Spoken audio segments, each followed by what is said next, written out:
안녕하세요. 공인중개사 전주부동산 닥터입니다. 공기업 직원의 내부 정보를 불법으로 이용한 토지의 원정 투기가 사회적으로 문제가 되두들면서 지난해 정부는 서둘러 부동산 투기 근절 및 재발 방지 대책, 일명 3.29 부동산 대책을 발표하였고, 이에 따른 후속 조치로 개정 농지법이 시행되고 있습니다. 개정 농지법 중 하위법령 마련이나 제도 보완이 필요 없는 농지법 위반 농지에 대한 즉시 처분 명령과 이행강제금 부과 수준 상향, 부과 대상 확대 등은 이미 지난해 8월 17일부터 시행 중에 있습니다. 또한 개정 농지법의 일부 법령은 오는 5월 18일과 8월 18일 순차적으로 시행을 앞두고 있습니다. 3.29 부동산 대책에 따른 개정 농지법의 주요 내용을 요약해보면 농지법 위반 농지에 대한 이행강제금 등 벌칙 및 과태료가 강화되었습니다. 또한 농지 취득 자격 심사가 강화될 전망이고요. 농지 이용 실태 조사를 1년에 1회 이상 의무화하겠다는 것이고, 농지대장 등 취득 농지에 대한 사후 관리 강화라고 요약할 수 있습니다. 지난해 8월 17일부터 시행 중인 개정 농지법의 농지법 위반 농지에 대한 강화된 처벌 규정을 보면 농지 소유 제한이나 농지 소유 상한을 위반하여 농지를 소유할 목적으로 거짓이나 부정한 방법으로 농지 취득 자격 증명을 발급받은 자는 5년 이하의 징역이나 토지 가액에 해당하는 금액 이하의 벌금을 부과하고, 불법 임대차나 불법 위탁 경영 적발 시에는 2천만 원 이하의 벌금에 처하겠다는 것입니다. 사실 농지 소유 제한이나 농지 소유 면적의 상한, 농지 임대차 위탁 경영 등은 농지법 개정 이전부터 기존 농지법에서 규정하고 있던 내용입니다. 그동안 유명무실하게 운영하다가 토지 원정 투기가 사회적으로 문제가 되니 농지법 개정을 통해 처벌 규정을 대폭 강화한 것입니다. 농지법 개정에 따른 갑론을박은 차치하고라도 어쨌든 개정 농지법 시행으로 농지법 위반 행위에 대한 처벌 규정이 대폭 강화되었고, 농지 이용 실태 조사 또한 현재보다는 분명 강화될 것으로 보입니다.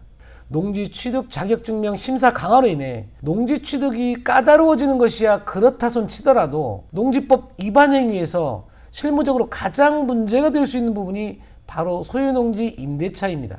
따라서 이번 영상은 과연 농지법에서 허용하고 있는 개인 간의 농지 임대차는 무엇인지 자세하게 알아보도록 하겠습니다. 구독과 좋아요 부탁드리며 오늘 영상 시작하겠습니다.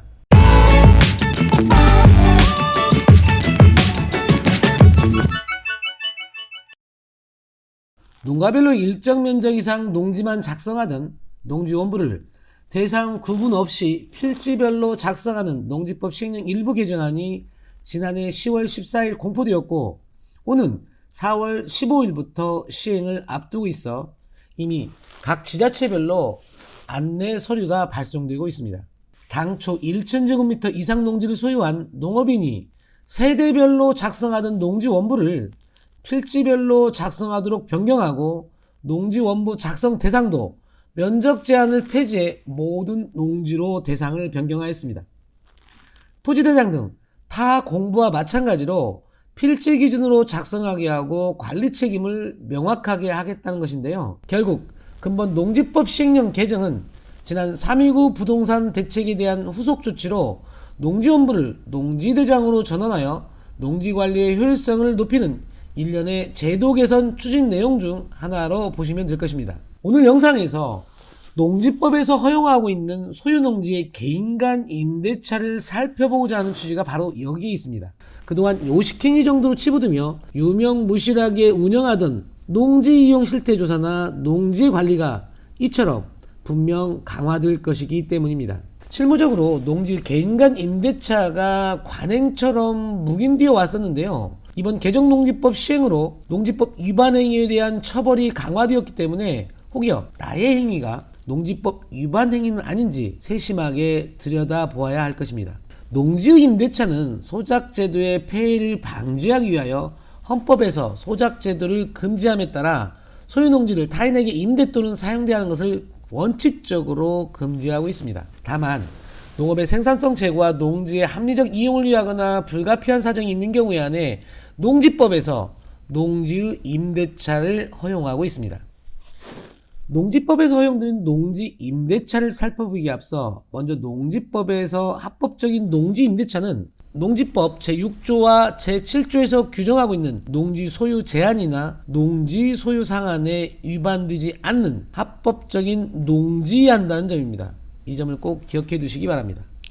농지 임대차는 농지법 23조에서 규정하고 있습니다. 여기서 농지 임대차나 사용대차의 구분은 둘 다 농지를 차용하는 것은 동일하고, 다른 점은 임대차는 지료, 즉 차임을 지급하는 유상계약이고 사용대차는 임차료가 무상이라는 차이점 이외에는 다른 것이 없기 때문에 여기서는 동일한 개념으로 해석하셔도 무방할 듯 합니다. 관련 조문을 보면 다음 각호 어느 하나에 해당하는 경우 외에는 농지를 임대할 수 없다라고 하면서 각 호별로 농지 임대차가 가능한 경우를 규정하고 있는데요. 사실 법조문이다 보니 보기만 해도 뭔가 좀 불편하고 일일이 해당 조문을 또 찾아서 살펴봐야 하니 다소 복잡해 보이기도 합니다. 따라서 오늘 영상은 농지법에서 허용하는 개인 간의 임대차가 무엇인지 하나씩 풀어서 농지 실무에 관계 있는 내용만 살펴보도록 하겠습니다.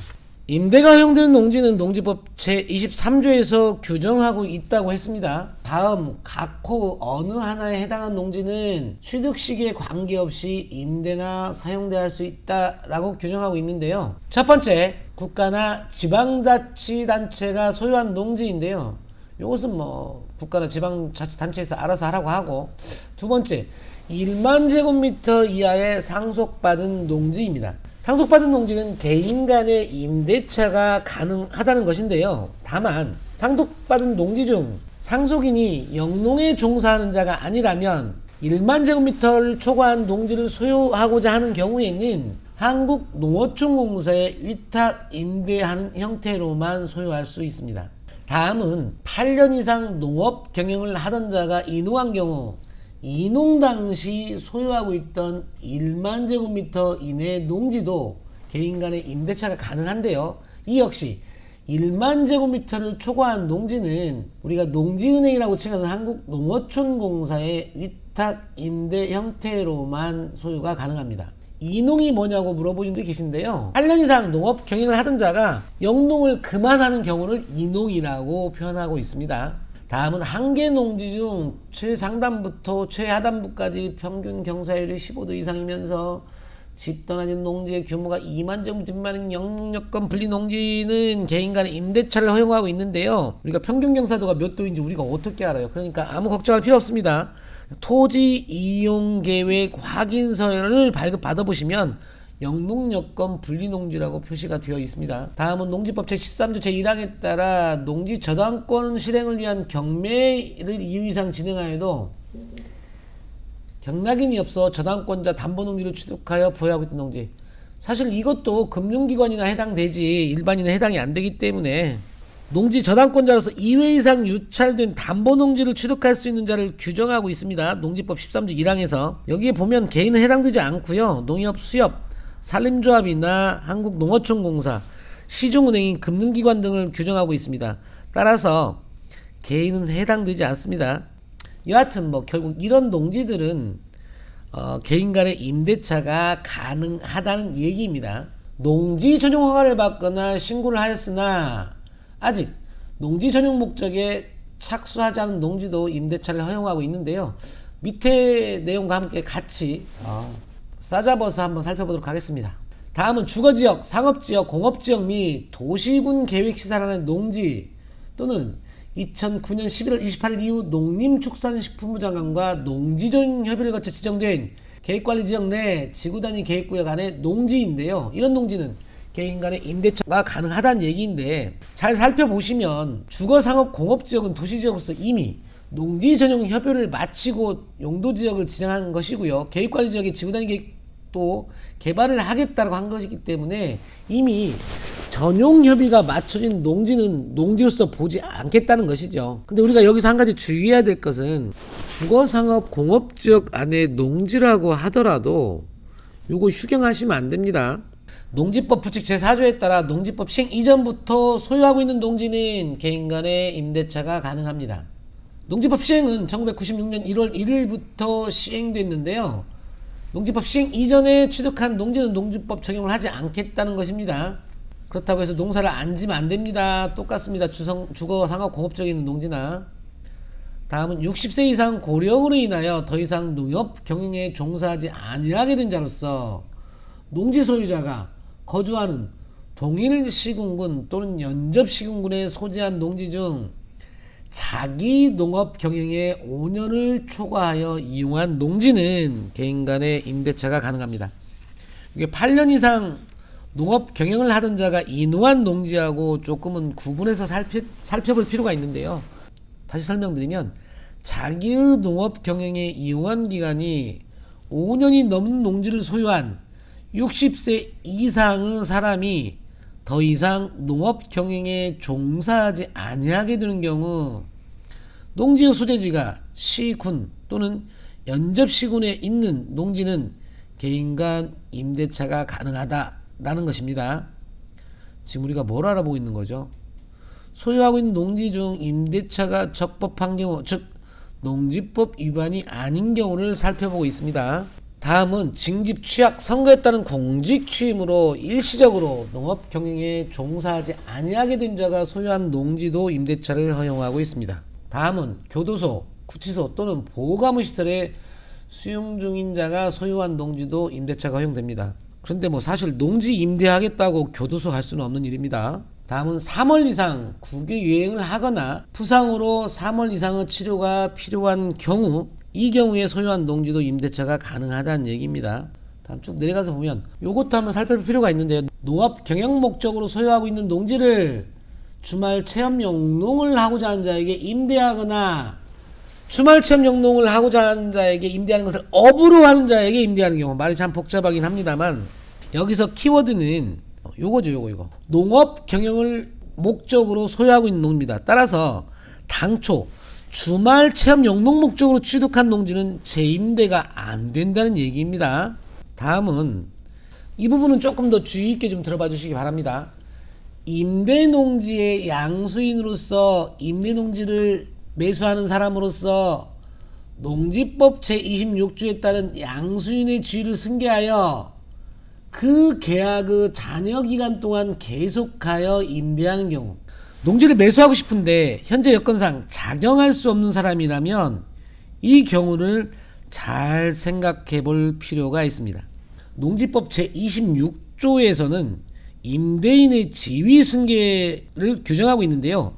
임대농지의 양수인은 이 법에 따른 임대인의 지위를 승계한 것으로 본다 라고 규정하고 있습니다. 제가 이런 말씀을 드리면 혹자는 제가 농지 투기를 부추기는 것이라고 생각할 수도 있는데요. 결코 어떤 투기 행위를 부추기는 취지가 아닙니다. 잘 생각해 보십시오.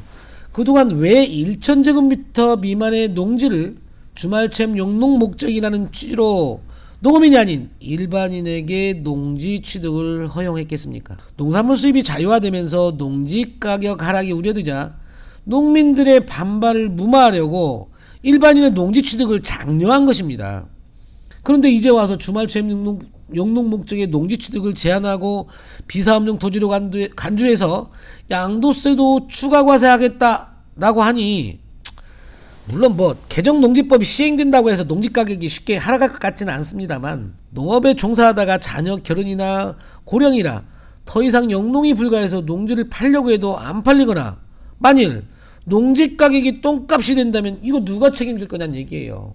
농지법 제26조는 아까 말씀드린 대로 임대농지의 양수인은 이 법에 따른 임대인의 지위를 승계한 것으로 보겠다라고 규정을 하고 있습니다. 그런데 농지법 23조에서는 임대농지인의 양수인으로서 양수인의 지위를 승계하여 그 잔여기간 동안 계속해서 임대하는 경우, 이 경우 어쩐다고요? 소유농지의 개인간 임대차를 인정해 주겠다고요. 잘 생각해 보시기 바랍니다. 그 다음에 여기 한번 살펴보겠습니다. 개인이 소유하고 있는 농지를 한국농어촌공사에 위탁하여 임대하는 경우인데요. 농지은행이라고 칭하는 한국농어촌공사 위탁 임대 대상 농지는 실제 농업 경영에 이용하고 있는 전답 가수원과 위탁 농지에 부속한 고정식 온실이나 버섯재배사, 비닐하우스 등 농업용 시설입니다. 다시, 농지라고 해서 모든 농지가 한국농어촌공사의 위탁 임대가 가능한 것은 아니라는 얘기입니다. 예를 들어 주거상업공업지 간의 농지라든지 주말체험 영농 목적으로 취득한 농지, 1000제곱미터 미만의 소규모 농지, 농지 전용허가 협의 신고를 거친 농지 전용이 결정된 농지, 각종 개별법에 의한 개발 계획구역 및 예정구역 내의 농지 등은 한국농어촌공사 위탁임대 제외 대상 농지입니다. 한국농어촌공사의 위탁 임대를 의뢰하였으나 임차인 선정 기간 동안 임차인을 선정할 수 없어 수탁이 불가능한 것으로 통보된 농지 중 통보일로부터 6개월이 경과하지 아니한 농지는 위탁 임대가 안 된다는 얘기고요. 다만 해당 농지에 임차 신청자가 있는 경우는 수탁이 가능합니다. 다음 농지 처분 의무 부과 대상으로 결정된 농지 등은 한국농어촌공사 위탁 임대가 제한됩니다. 농지은행 위탁 임대가 제외되는 농지는 한국농어촌공사의 농지 임대 수탁사업 업무 지침을 참고하시면 됩니다. 그런데 지난 국정감사에서 한국농어촌공사의 농지 위탁 임대 제도가 농지 투기의 창구로 악용되고 있다는 지적에 따라 업무 지침도 개정될 여지가 있어 보입니다. 농지 위탁 관련 변동이 있으면 별도의 영상으로 업로드하도록 하겠습니다. 지금까지 농지법 제23조 농지의 임대차 관련 내용을 살펴보았는데요. 농지 임대차 관련 조문을 조금만 더 살펴보도록 하겠습니다. 농지법 제23조 2항을 한번 살펴보겠습니다. 제1항에도 불구하고 1항에서는 아까 농지 임대차 사용대차를 규정하고 있었죠. 농지를 임차하거나 사용대차한 임차인은 그 농지를 정당한 사유 없이 농업 경영에 사용하지 아니할 때에는 임대차 종료를 명할 수 있다. 누가? 시장군수구청장이. 따라서 개인 간의 농지 임대차 계약서 작성 시 이와 관련된 사항을 어떻게 할 것인지 특이한 내용을 염두에 두어야 할 것입니다. 농지 임대차 계약 관련 농지법에 관련된 추가 조문을 좀 살펴보도록 하겠습니다. 왜냐하면 사실 우리가 일상적으로 주택임대차보호법이나 상가임대차보호법은 접할 기회가 있어서 익숙한 반면에 농지임대차 관련 내용은 좀 생소한 감이 있죠. 그래서 오늘 이 시간은 그냥 농지법에도 이런 규정이 있다 정도로 인식하고 넘어가는 것만으로도 이번 영상을 시청하시는데 의미가 있을 거라고 보여집니다. 농지법 제24조에서 농지 임대차 계약 방법에 대해서 규정을 하고 있는데요. 농지 임대차 계약은 서문 계약을 원칙으로 합니다. 1항에 따른 임대차 계약, 즉 농지 임대차 계약은 그 등기가 없는 경우에도 임차인이 농지 소재지를 관할하는 시구읍면장의 확인을 받고 해당 농지를 인도받은 경우에는 그 다음 날로부터 제3자에게 효력이 있다. 즉 대항력이 있다는 얘기입니다. 농지 임대차 계약 확인 대장을 갖추어 두고 임대차 계약 증서를 소지한 임대인 또는 임차인이 확인을 신청하는 때에는 임대차 계약을 확인한 후 대장에 그 내용을 기록하여야 한다. 의무사항입니다. 의무사항. 그렇다면 개인 간의 농지 임대차 계약이 이루어진 경우 임대차 기간은 어떻게 되는 것일까요? 농지법에서 관련 내용도 규정하고 있습니다. 농지법 제24조의 2 농지 임대차 기간을 규정하고 있는데요. 농지 일반적인 임대차 기간은 3년 이상으로 하여야 한다. 다만 다년생 식물 재배지 등 대통령령으로 정하는 농지의 경우에는 5년 이상으로 하여야 한다라고 규정하고 있는데요. 농지법 제24조 이 규정에 따라 자격농지를 이무작을 위하여 8개월 이내로 임대하는 경우 이 외에는 임대차 기간은 3년 이상으로 해야 하고 임대차 기간을 정하지 아니하거나 3년보다 짧은 경우에는 3년 약정한 것으로 보겠다. 다만 임차인은 3년보다 짧은 약정을 주장할 수 있다라는 내용입니다. 지금까지 농지법에서 허용되는 농지 임대차 관련 내용을 살펴보았습니다. 어떤 법이든 개정되거나 신설되면 본봉이라는 것이 있습니다. 따라서 나의 행위가 혹여 농지법 위반 행위에 해당되는 것은 아닌지 면밀하게 살펴보아야 할 것입니다. 사실 잘 살펴보면 농지법에서 규정하고 있는 자격요건이 그렇게 까다로운 것도 아닙니다. 불특정 다수에게 오픈된 영상이다 보니 참 뭐라 말씀드리기는 거시기 합니다만 농지 관련 다른 영상을 통해 수차 언급한 바 있는데요. 양도소득세와 관련 있는 소득세법의 제촌 자격 요건과 농지법에서 규정하고 있는 자격 요건은 분명 다르다는 것입니다. 본 영상 말미에 관련 내용을 추천 영상으로 업로드 드리겠으니 시청하시면서 곰곰이 한번 생각해 보시기 바랍니다. 여러분의 슬기로운 부동산 투자 생활을 응원하겠습니다. 끝까지 시청해 주셔서 감사합니다.